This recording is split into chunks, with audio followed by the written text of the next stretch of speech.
Já, maður svekkjandi tapina gegn Völsurum, hvernig svona meiddur þetta?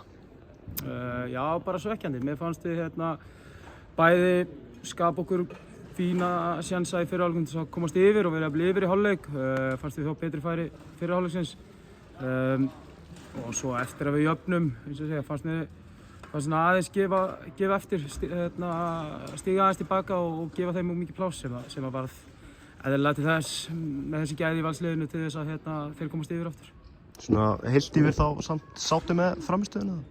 Já, heilt yfir held ég að sé margt í frammistöðinu sem er gott en eins og ég segi, ég hefði svona vilja aðeins eins og þegar við skorum þá þetta er markið stórfenglegt en þá erum við komin hátt á völlin, erum að pressa og erum farnir að aðeins að sleppa fram okkur beislinu varnarlega og stíga hærra á völlin og þeir fara í erfiða sendingu sem endar í Arnþóri en við hefðum átt að halda því aðeins lengur. Mér fannst eins og við hefum kannski ætla að sætta okkur við að kannski yrði eitt stig það eina sem við færum með þessu leik og þá bara föllum við mikið af valsliðinu og gefum þeim aðeins mikið pláss og aðeins mikið af tækifærum til að búa til mjög góða sjansa. Þorsteinn Aron, hann er ekki í leikmannahóp, var það vegna samkomulags milli félagana? Já, hann má ekki spila mútið Val í sumar. Ísak Aron, bróðinn, mætir inn í liðið, í byrjunarliðið og Orri í valsliðinu, var þetta ekki svona sérstakt fyrir þig?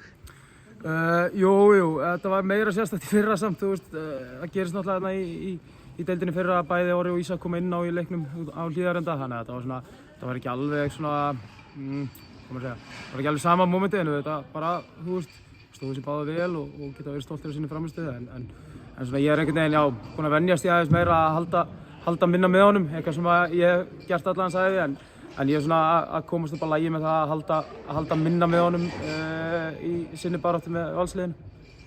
Ísak Aron er ánægður með hans frammistöðu í dag? Já, ég meina að hann hefur ekki byrjað deildarleik áður fyrir félagið í meistaraflokki og í rauninni kom bara tvisvar inn á í fyrra þannig að mér fannst hann bara gera flest allt sem við ætluðumst til á honum og stóð sér vel í, eins og ég segi, erfiðri frumraun móti Val, að fá Tryggvar, Jónatan, Patrik, Adam, alla þessa stráka á sig, þá fannst mér hann bara komast nokkuð vel frá sínu hlutverki. Atli Þór, vita hversu langt er í hann? Nei, ekki alveg. Við vonumst bara til þess að hann verði klár sem fyrst.